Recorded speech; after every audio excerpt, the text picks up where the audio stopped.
খুব কম সময়ে ঝটপট আর খুব অল্প তেল দিয়ে তৈরি হয়ে যাবে এই ব্রেকফাস্ট। আপনারা চাইলে বাচ্চাদের টিফিনে, সাথে হাজব্যান্ডের টিফিনেও দিতে পারেন, আর খুবই হেলদিও। নমস্কার বন্ধুরা, রসনালয়ে আপনাদের অনেক স্বাগত। শেয়ার করব ইডলির রেসিপি, সাথে নারকেলের চাটনি। আর এই ইডলিটা বানাতে কিন্তু আপনাদের কোনো রকম ডাল চাল বাটার প্রয়োজন পড়বে না। আমি এখানে প্রথমে একটা মেজারিং কাপে 1 কাপ সুজি নিয়েছি। ঠিক ওই কাপ মেপেই 1 কাপ টক দই দিয়ে দেবো। আর ওই কাপ মেপেই 1 কাপ আমি এখানে জলও দিয়ে দেবো। তিনটে একসঙ্গে মেশানোর আগে আমি এখানে দিয়ে দেব একটা ইনোর প্যাকেট কেটে পুরোটাই। এটা আপনারা বলতে পারেন ফার্মেন্ট করার জন্য দেব, বা যেটাকে বাংলায় বলে গাজন প্রক্রিয়া। এটা করার জন্য আমি এখানে ইনোটা ব্যবহার করব। এরপর খুব ভালো করে সব একসঙ্গে মিশিয়ে নেব। আপনারা কিন্তু এই গাজন প্রক্রিয়া বা ফার্মেন্ট করার জন্য বেকিং সোডা বা বেকিং পাউডারও ব্যবহার করতে পারেন। এবার মিশিয়ে নিয়ে আমি এটাকে কিছুক্ষণ রেস্টে রেখে দেব, ওটা বেশ একটু ফুলে ওঠার জন্য।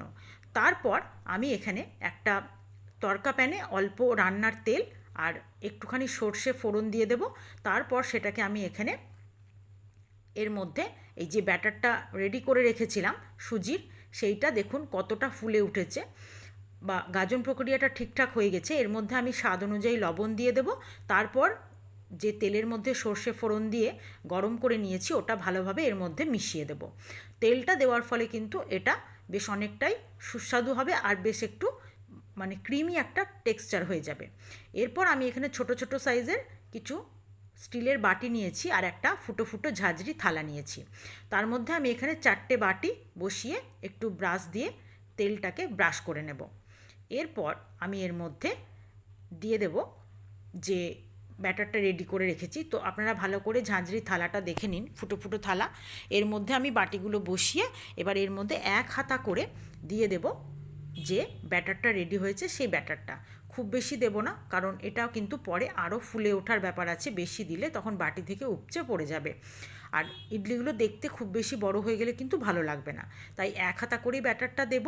দিয়ে তারপর আমি আপনাদেরকে দেখাচ্ছি, যদি আপনাদের এই বাটি না থাকে আমি সেটারও ব্যবস্থা আপনাদেরকে দেখিয়ে দেব। এবার আমি প্রত্যেকটা বাটিতে দেখুন ঠিক হাফ হাফ করে দিয়েছি। এবার আমি কড়াইয়ের মধ্যে বেশ কিছুটা জল গরম করে নিয়ে এই ফুটো ঝাঁঝরি থালাটা ওর মধ্যে বসিয়ে আমি এটা এবার বাটিগুলো ঢাকা দিয়ে দেব।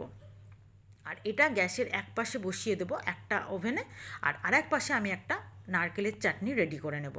এবার তার জন্য আমি এখানে একটা তাওয়া বা ফ্রাই প্যান বলতে পারেন, সেটা বসিয়ে দিয়েছি। এর মধ্যে 2 চা চামচ দিয়ে দেবো সাদা তেল বা রান্নার তেল। এর মধ্যে দিয়ে দেবো এবার 50 গ্রাম মতো বাদাম, মানে যেটা চিনে বাদাম হয় সেই চিনে বাদাম। এবার ওর মধ্যে দেবো 1 টেবিল চামচ মতো ছোলার ডাল, আর দিয়ে দেবো 2 টেবিল চামচ মতো নারকেল কুচি। তিনটে একসঙ্গে দিয়ে খুব ভালো করে একটু নেড়ে নেব, বা যখন একটু হালকা ভাজা ভাজা হয়ে যাবে তখন আমি এটাকে এবার একটু নামিয়ে নেব। নামিয়ে মিক্সির জারের মধ্যে পুরোটা একসঙ্গে ঢেলে দেব।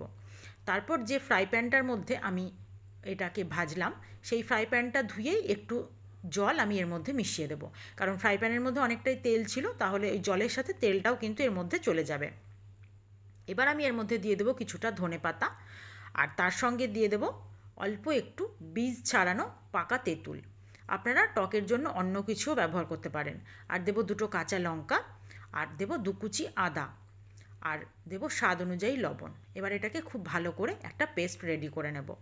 নতুন পুরনো সকল বন্ধুকে আমার চ্যানেলে স্বাগত জানিয়ে, যে সকল বন্ধুরা নিয়মিত আমার ভিডিও দেখছেন তাদেরকে আমার অসংখ্য ধন্যবাদ। আর যে সকল বন্ধুরা আজকেই প্রথম আমার ভিডিও দেখছেন, এখনও চ্যানেলটি সাবস্ক্রাইব করেননি, তারা প্লিজ চ্যানেলটি সাবস্ক্রাইব করে পাশে থাকা বেল আইকনটি প্রেস করে দেবেন। নতুন নতুন ভিডিওর নোটিফিকেশান সব আগে পৌঁছে যাবে। আর যে সকল বন্ধুরা ফেসবুক পেজ থেকে আমার ভিডিওটি দেখছেন, তারা অবশ্যই আমার পেজটি ফলো করে দেবেন। এবার দেখুন আমার কিন্তু বাটির ইডলিগুলো একদম রেডি হয়ে গেছে। একটা টুথপিকের সাহায্যে আমি দেখে নিয়েছি যে ওটা ভেতর থেকে একদম রেডি। এবার যদি আপনাদের কাছে ওই ছোট বাটি না থাকে, তার জন্য আমি এখানে একটা ছোট থালা, তার মধ্যে যে বাকি ব্যাটারটা আমার রয়েছে সেই ব্যাটারটা আমি এখানে ঢেলে দেবো। তার আগে থালাটার মধ্যেও কিন্তু আমি একটু তেল ব্রাশ করে নিয়েছি।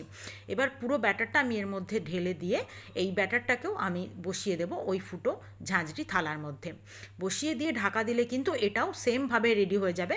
শুধু এটাকে পরিবেশন করার আগে একটু ছোট সাইজ করে কেটে নিতে হবে, এটাই যা পার্থক্য।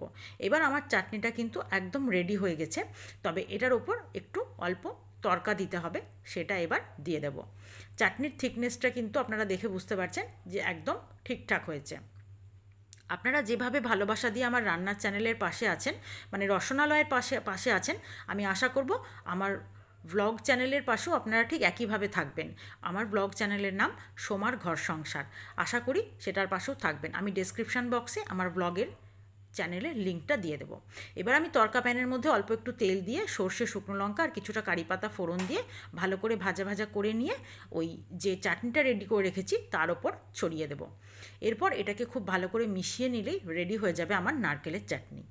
এবার চলে যাই আমি যে থালার মধ্যে ইডলিটা বসিয়েছি, দেখুন এটাও কিন্তু একদম ফুলে ফেপে রেডি হয়ে গেছে। আপনারা কিন্তু যদি বাটি না থাকে এইভাবে অবশ্যই থালার মধ্যে করেও ইডলিটা তৈরি করতে পারেন।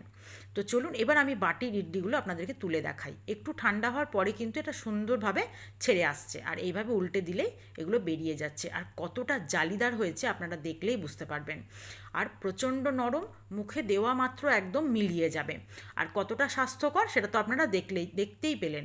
তবে আরও একটা জিনিস সেটা হচ্ছে এটা কিন্তু খুব হেলদিও। আর সঙ্গে আপনারা এটাও দেখলেন যে এই ইডলিটা বানাতে কিন্তু আপনাদেরকে কোনো চাল ডাল বাটার কোনো ঝামেলা নেই। একদম ইনস্ট্যান্ট ইডলি বলতে পারেন এটাকে, খুব চটজলদি রেডি হয়ে যায়। আপনাদের যদি আমার এই ইডলির রেসিপি ভালো লেগে থাকে অবশ্যই কিন্তু আমাকে কমেন্ট করে জানাবেন, আর লাইক শেয়ার অবশ্যই করবেন। তো একদিন আপনারা চটপট এইভাবে ইডলি বানিয়ে বাড়িতে সকলকে খাওয়ান, আশা করি প্রত্যেকে খুব ভালোবেসে খাবে। আজ এই পর্যন্তই, ধন্যবাদ।